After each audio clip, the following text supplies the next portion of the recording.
for that is, as you know, the rules on qualified blind trusts are not airtight. They're actually very loose.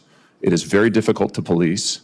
You don't police them, and the Ethics Committee. Well, the Ethics Committee, thank you for mentioning that. Ethics Committee does police that. So thanks for telling me what I don't do. We do police that, but you do not police the structure of the blind trust.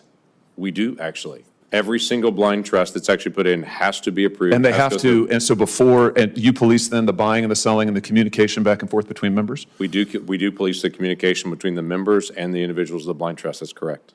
And so you think that that's an effective way? You're saying you think we need no changes now. You think that effectively accounts for any sort of again, this suddenly sounds like it's personal. You're telling me what I don't do. No, I'm just asking you a question because what we found over and over is when members of Congress have been investigated for securities violations, they have said over and over, oh, I had a trust.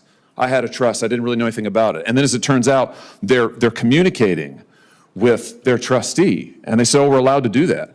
So you're telling me maybe they violated multiple laws. Here's what I would say. I think that at the end of the day, if you're asking me why do we need to eliminate blind trusts, it's because blind trusts, I think, are often workarounds because they can be structured in multiple different ways, right? There's not one way to structure blind trust, correct? Or there's only one way? There is a way that you have to structure it if you're in the Senate and going through ethics. Have you gone through that process before? No, because I don't have any of these securities, James, because when I got elected, I sold all of my trusts and assets. Great. I don't have a blind trust. I practice what I preach. I don't have individual stocks. I don't trade in stocks. I'm not a billionaire, unlike others on this committee. And what I think is the American people are sending us a clear message, and I hope that they are watching this today. They're sending us a message that they want us to behave as they behave. Right. So I'm just trying to ask some questions. I'm trying to figure out some things on this because of the way that it's shaped. I've got to be able to work through this. I do believe the qualified blind trust works. The folks that you're mentioning, I think, are folks that say, hey, I had a stockbroker, I had somebody that was handling that, but that was not a qualified blind trust.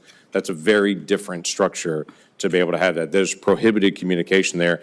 Many of the accusations that have come in the past several years have been somebody else was handling it, but it wasn't a qualified blind trust. So I was confused on why this particular one, because there haven't been accusations on that. That's somebody that comes in with some wealth, which I don't have, which you don't have. Someone with some wealth that comes in and says, hey, this family inheritance, whatever they may have, worked their whole life, got it, they could put in a blind trust over there. This also requires several things here. It requires you sell it rather than just prohibit trades. Several times I've heard you mention, hey, they shouldn't be trading in it.